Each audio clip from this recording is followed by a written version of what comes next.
Hello, I'm Cassie Morozak. Part of this discussion was about informed consent from a local counseling agency or a counseling agency we find online, as well as go over the ACA. And I'm in the state of Pennsylvania, how the PA standards lined up with this informed consent. I could talk about this forever because it's a big part of my job. But because I only have 5 minutes, I'm going to go over it as quickly as possible. So, first off, the agency that I chose was Hopeful Counseling LLC. And the informed consent started out with just some background information on the client, so forth. But I'm just going to skim over some of the things that I felt aligned with the ACA and the PA state standards. First off, the PA state standards are very basic. It just talks about confidentiality, informed consent on terms of the client has a right to choose agencies, choices of treatment, um, being informed of costs, reasons for termination, etc. So, of course, the ACA is much more specific. They spend a lot of time on confidentiality, making sure the client is aware of what's going on in their treatment, make sure the client is in the right state of mind prior to even them going over the informed consent form. So, which is very important. You want to make sure your client's not having anxiety, stress, worries, and not even paying attention. So, you want to make sure you briefly check with them, before you even start. How you doing? How you feeling? Are you able to understand the information I'm about to go over with you? Because you don't want anything coming back at you. With the HIPAA, with confidentiality, with state regulations, and so forth, you never want to be the reason your agency gets in trouble.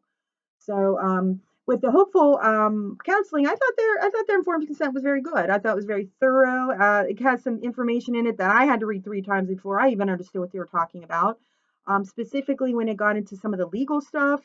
So I'm guessing that this agency does a lot of contract with um, probation officers, state courts, federal courts, possibly things like that. So, but briefly, because how much time the counseling process, it does outline a counseling process and what to expect as a client. One of the highlights that I thought was really good was that it tells you that sometimes the counseling process isn't that comfortable and that you could experience some behavioral changes. So clients need to know that up front. And it also talks about what they might be expecting. Like you may have homework to do, you may have to talk about things that make you uncomfortable. So I really like that. It doesn't address specific types of strategies, but it does talk about you will be utilizing in personal coping strategies, some personal coping strategies.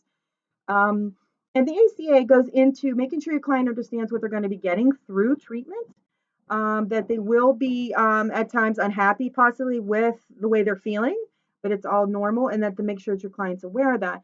It does go in quite a bit of detail about confidentiality and this hopeful informed consent. It talks about shredding documents after 7 years, that they won't release any information unless there's permission granted. Um, there is a couple circumstances where information will be released without their consent, and that is, if they admit to abusing a child, elderly, or disabled, as well as harming themselves or someone else. So, and I would say 90, if the informed consent does not have that in there, it's not a very good informed consent because it is required. It talks about some legal stuff, which I said that I'm guessing they do a lot of consultation with the legal system. It also goes into saying that the psychiatrist will be and the supervisor will be part of this process, and information will be going between them in terms of supervising. Talks about counseling records that they're held electronically, which is something a lot of clients have been bringing up most recently, because my records are all electronically as well, and due to all the hacking that's happening in the world right now, concerning devices. So that might be one that a client brings up might be bringing up more often in appointments. It talks about the counseling fees, which is also required. Every agency has to post their fees up front in the lobbies, everything in terms of intakes, how much it costs, how long the intakes take, individual sessions, family sessions, etc. You have to do that. That's a law. This one goes on to further say that you will be charged if you don't cancel within 24 hours or keep a scheduled appointment, like you no show. Clients need to know that. It's important because that is one of the biggest things they complain about is when they receive a bill in the mail. So, but overall, I thought this was a nice informed consent. It does need a lot of counselors talking about it. So, but I hope I did a good, I hope you appreciate all the information I gave. Hopefully it's helpful. Thank you.